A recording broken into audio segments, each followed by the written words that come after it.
ကဘာကုံတွေရေးဆိုတာတကယ်လို့ရှုထွေးရဲ့လမ်းကြောင်းကြီးတစ်ခုပါအဲ့ဒီချက်မှာအရာလုံးချောချောမွေ့မွေ့ဖြစ်နေအောင်နောက်ွယ်ကနေထင်းချောင်းပေးနဲ့မမြင်ရတဲ့စီးမြင့်တွေအများကြီးရှိပါတယ်ဒီနေ့မှာတော့အဲ့စနစ်ရဲ့အရေးကြီးဆုံးစိတ်ပိုင်းတစ်ခုဖြစ်တဲ့အခောက်ခွန်ဝန်ဆောင်သူရဲ့ကျင့်ဝတ်တွေအကြောင်းကိုဆွေးနွေးသွားကြမှာပါတရက်ကိုဒေါ်လာထရီလီယံနဲ့ချီတဲ့ကုန်စည်တယ်လေကဘာနဲ့အစုံအပြားကမတူညီတဲ့စီးမြင့်စည်းကမ်းတွေဆိုတဲ့ဝင်ကပါကြီးတဲ့ကိုဘယ်လိုများဖြစ်သွားနေကြမလဲစဉ်းစားကြည့်ဖူးပါသလားဟုတ်ပါတယ်အဲ့ဒီမေကွန်ရဲ့အဖြစ်ထဲမှာပဲနိုင်ငံတကာကုန်သွယ်ရေးကဘလောက်တောင်ရှုပ်ထွေးတယ်လဲဆိုတာပေါ်လွင်နေပါတယ်ဟုတ်ပြီဒါဆိုကျွန်တော်တို့ဒီအကြောင်းအရာတွေကိုအစဉ်လိုက်ကြည့်သွားကြမယ်နော်ပထမဆုံးကဘာကုန်သွယ်ရေးရဲ့ရှုပ်ထွေးပုံပြီးရင်အဲ့ဒီထဲမှာလိုင်းပြပေးနေတဲ့ကျွမ်းကျင်သူတွေရဲ့အကြောင်းသူတို့ရဲ့ယုံကြည်မှုအခြေခံလိုင်းနာရမယ့်ချင်းဝတ်တွေနောက်ဆုံးအနေနဲ့အဲ့ဒီချင်းဝတ်တွေကဘာကြောင့်အရေးကြီးတာလဲဆိုတာကိုဖျောက်ဖျက်သွားပါမယ်ကဲအပိုင်းတစ်ကိုဆက်လိုက်ကြရအောင်ကဘာလုံးဆိုင်ရာကုန်သွယ်ရေးရဲ့ရှုပ်ထွေးတဲ့ဝင်ကပါဟုတ်ပါတယ်နိုင်ငံတကာကုန်သွယ်ရေးဆိုတာကကဘာစီးပွားရေးအတွက်အသက်သွေးကြောလိုပါပဲဒါပေမဲ့နော်ခိုင်ခိုင်မာမာစီမင်းစည်းကမ်းနေတာမရှိဘူးဆိုရင်ဒီစနစ်ကြီးကလွယ်လွယ်နဲ့ပြိုလဲသွားနိုင်ပါတယ်ဒီလိုစဉ်းစားကြည့်ပါနိုင်ငံတကာကုန်သွယ်ရေးဆိုတာရှုပ်ထွေးတဲ့ပိုက်ကုန်ကြီးတစ်ခုလိုပါပဲအဲ့ဒီထဲမှာစီးမြင်လိုက်နာမှုကုန်ပစ္စည်းအမျိုးအစားခွဲတာတံပိုးဖြတ်တာ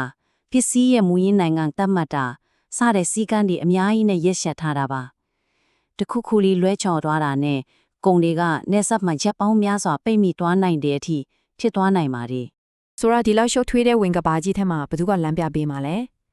အပိုင်းနဲ့ကျွမ်းကျင်တဲ့လမ်းညွှန်သူဟုတ်ပါတယ်အဲ့လမ်းညွှန်ပေးသူတွေကတော့အကောက်ခွန်ဝင်ဆောင်သူများလို့ခေါ်တဲ့ပညာရှင်တွေပါပဲကဲအကောင့်ခွန်ဝင်ဆောင်သူဆိုတာဘယ်သူတွေလ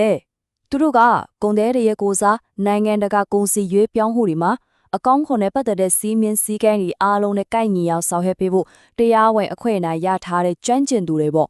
တနည်းအားဖြင့်ကမ္ဘာအကောင့်ခွန်အဖွဲ့ကြီးရဲ့လမ်းညွှန်ချက်တွေရကိုပဲသူတို့ဟာဒီနယ်ပယ်ရဲ့ export တွေဖြစ်ပါတယ်သူတို့ရဲ့အဓိကတာဝန်တွေအားလည်းမနှဲပါဘူးနော်ဖောက်သေးတွေကိုစီးမြင့်နေနဲ့ပတ်သက်ပြီးအကြံပေးရတယ်တင်ပြတဲ့အချက်လက်တွေမှန်သေချာရှင်းစေရတယ်ပြီးတော့ဥပဒေတွေအားလုံးနဲ့ကိုက်ညီအောင်အာမခံပေးရတယ်အရေးကြီးဆုံးကတော့ဒီအလုပ်အားလုံးကိုမြင်မြင်ဆန်းဆန်းထိရောက်ပြီးတော့တမာတိတရားကိုလက်ခံထားပြီးလှုပ်ဆောင်ရတာပါပဲအခုဆိုရင်သူတို့ရဲ့ခန်းကဏ္ဍကိုတည်သွားပြီဆိုတော့အပိုင်း3ကိုဆက်သွားကြမယ်ယုံကြည်မှုရဲ့အခြေခံအုံမြစ်ဟုတ်တယ်ဒီလောက်ကြီးမားပြီးရှုံထွေးတဲ့စနစ်ကြီးတစ်ခုလုံးလက်ပတ်နေနိုင်တာယုံကြည်မှုကြောင့်ပါအဲ့ဒီယုံကြည်မှုရဲ့အဓိကတော့ချက်ကတော့ကျင့်ဝတ်ပိုင်းဆိုင်ရာခိုင်မာမှုပါပဲဒီမှာဖော်ပြထားတဲ့အတိုင်းပဲအကောက်ခွန်ဝန်ဆောင်သူတွေဟာသူတို့ရဲ့ကျွမ်းကျင်မှုဆိုင်ရာလုပ်ငန်းတွေကိုရေချင်းပြေဝစွာနဲ့တာဝန်ယူမှုအပြည့်နဲ့ဆောင်ရွက်ရမယ်လုပ်ငန်းဆိုင်ရာလိုအပ်ချက်တွေကိုထိန်းသိမ်းပြီးလက်ဖောက်ကင်ဖက်တွေဖောက်ထဲတွေနဲ့အကောက်ခွန်အပေါ်မှာရှိတဲ့တာဝန်တွေကိုကျေပွန်ရမယ်တဲ့ဒါကဘာကိုပြနေလဲဆိုတော့အရေးချင်းတာဝန်ယူမှုလိုအပ်ချက်ထိန်းသိမ်းမှုဒီသုံးခုဟာ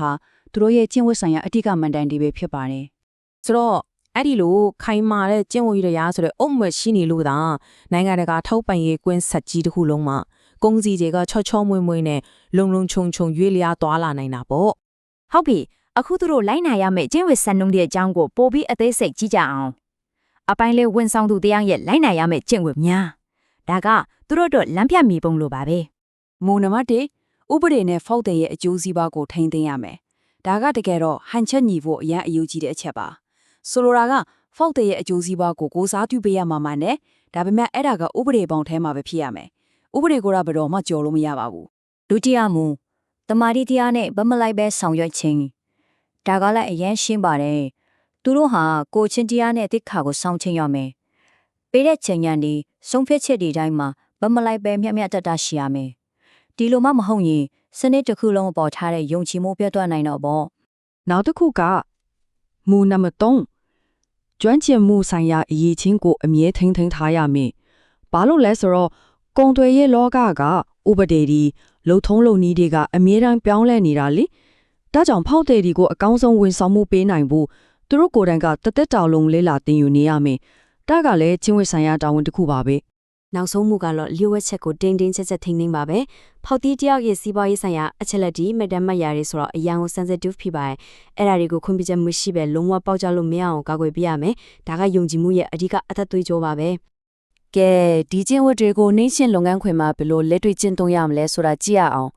ဥမာအချက်လက်တိကျမှန်ကန်မှုဆိုလိုတာကမားနေမှန်တီကြီးရဲ့ဘယ်တော့မှအချက်လက်မတင်သွင်းရဘူးမှတ်တမ်းထင်းခြင်းဆိုင်ရင်စစ်ဖို့လိုအပ်တဲ့မှတ်တမ်းတွေကိုတတ်မှတ်ခြင်းအထိတေချာထင်းရမယ် ကျွမ်းကျင်မှုဆိုင်ရာအဖြစ်အမှုဘေးရရှိကိုမကန်နေနဲ့လွှမ်းမိုးဖို့မကြိုးစားရဘူးနောက်ဆုံးပွင့်လင်းမြင်တာမှုကိုဖောက်တန်ကိုဝန်ဆောင်ကဘလောက်ကြတယ်လဲဆိုတာရှင်းရှင်းလင်းလင်းပြရမယ်ဒါတွေကအလိကအချက်ကေပါပဲ ဟုတ်ပြီအခုဆိုကျင့်ဝတ်တွေအကြောင်းသိလောက်ပြီပေါ့နော်ဒါဆိုနောက်ဆုံးအပိုင်းအနေနဲ့အပိုင်းကဒီကျင့်ဝတ်တွေကဘာကြောင့်ဒီလောက်တောင်အရေးကြီးရတာလဲဆိုတဲ့မေးခွန်းကိုဖြေကြည့်ကြရအောင်သူတို့ရဲ့အကျိုးသက်ရောက်မှုကဘလောက်အထိကြီးမားနိုင်တယ်လဲ ကျင့်ဝတ်ဆိုင်ရာမူပေါင်းတွေခိုင်ခိုင်မာမာရှိတဲ့အခါအကျိုးကျေးဇူးတွေကအများကြီးပါစီးပွားရေးလုပ်ငန်းတွေအတွက်ဆိုရင်လုပ်ငန်းတွေပုံညံစမ်းနဲ့စစ်ဆေးမှုတွေနေတော့အချိန်နဲ့ငွေကုန်သက်တာတော့ပေါ့ကမ္ဘာကုန်သွယ်ရေးအကြီးစားအတွက်ကြတော့လုံထုံလုံနေတွေကပိုပြီးခံမှန်းရလွယ်ကူလာပြီးတပင်းကြီးထွက်လာတယ်ထောက်ပံ့ရေးကွင်းဆက်တွေအတွက်ဆိုရင်လည်းတရားမဝင်လုပ်ငန်းတွေလိုချင်းချောက်မှုတွေကနေပိုပြီးလုံခြုံလာတာပေါ့အားလုံးကိုခြုံပြောရရင်တော့ဝယ်သူနဲ့ရောင်းသူကိုပိုလွယ်လွယ်ကူချိဆက်ပေးနိုင်လို့ကမ္ဘာစီးပွားရေးကိုအားပေးရရောက်ပါတယ် ဒီချက်ကိုကြည့်လိုက်ရင်ပိုရှင်းသွားပါလိမ့်မယ်ကျွမ်းကျင်မှုဆိုင်ရာတမာတိတရားကိုမြင့်ကျင်လိုက်ကြတဲ့အများတစ်ဖက်မှာကုန်သွယ်မှုရဲ့ထိရောက်မှုကတက်လာတယ်ထောက်ပံ့ရေးကွင်းဆက်ရဲ့လုံခြုံမှုကမြင့်တက်လာတယ်စီမံစည်းကမ်းလိုက်နာမှုကလည်းပိုကောင်းလာတယ်ဒါတွေအလုံးကတက်ရိပ်အထိုးကျနေတာကိုတွေ့ရပါလိမ့်မယ် ဒီကြောင့်အားလုံးရဲ့အခြေခံကဘာလဲဆိုတော့ကမ္ဘာအကောက်ခွန်အဖွဲ့ကြီး World Custom Organization လို့အဖွဲ့အစည်းတွေကချမှတ်ထားတဲ့ဒီလိုကျွမ်းကျင်မှုဆိုင်ရာစံနှုန်းတွေပါပဲဒီမူပေါင်းတွေကပဲကမ္ဘာလုံးဆိုင်ရာကွန်သွေးရေးကြီးတစ်ခုလုံးကိုလုံခြုံအောင်တော့လက်ကူချုံးမိတ်အောင်မှာကူညီပေးနေလာဖြစ်ပါတယ် ကဲဒီနေ့ဆွေးနွေးမှုတွေကိုအနီးကုန်းချိုးတဲ့အနေနဲ့စဉ်းစားစရာမိကုန်းလေးတစ်ခုထားခဲ့ခြင်းပါတယ်ဒီနေ့လိုတကဘာလုံးကထောက်ပံ့ရေးကွင်းဆက်တင်ဟာအရန်ကိုရှုပ်ထွေးပွေလေးနဲ့ခစ်ကြီးထဲမှာကျွမ်းကျင်မှုဆိုင်ရာတမာတိတရားဆိုတာတကယ်တမ်းမှတန်ဖိုးရှိဆုံးပိုင်ဆိုင်မှုတစ်ခုဖြစ်နေနိုင်မလား